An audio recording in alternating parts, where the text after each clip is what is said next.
বিদ্যুতের নামে খাম্বা হলো, এগুলো আপনারা দেখবেন, বিচার করবেন। কিন্তু ৭৫-এর পর অবৈধ সামরিক সরকার এই বিচার প্রক্রিয়া বন্ধ করে দিয়েছিল।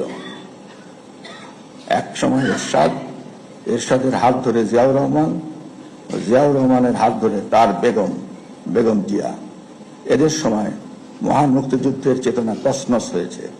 স্বাধীনতার ঘোষক শহীদ রাষ্ট্রপতি জিয়াউর রহমান ১৯৭৬ সালে রাষ্ট্রপতির সচিবালয়ে প্রথম নারী বিষয়ক দপ্তর প্রতিষ্ঠা করেন। পরে ১৯৭৮ সালে গঠন করা হয় মহিলা